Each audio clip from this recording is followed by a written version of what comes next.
Get your free copy of the complete tutorial at www.teachucomp.com/free.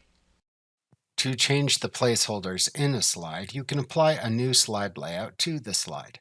When you apply a new slide layout, you determine which placeholders appear within the slide.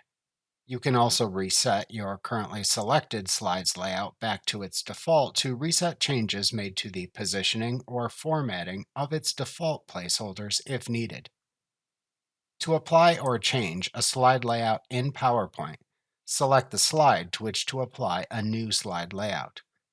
Then click the Slide Layout drop-down button that appears in the Slides button group on the Home tab of the ribbon. The button label appears as Layout in the button group, but hovering over the button shows its full slide layout name in a screen tip that appears.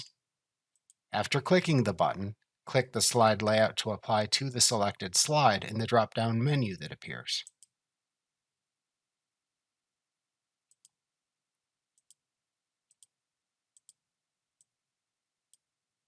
To reset a selected slide's layout back to its default placeholder positioning and formatting if you change the position or formatting of its placeholders, click the Reset button in the Slides button group on the Home tab of the ribbon.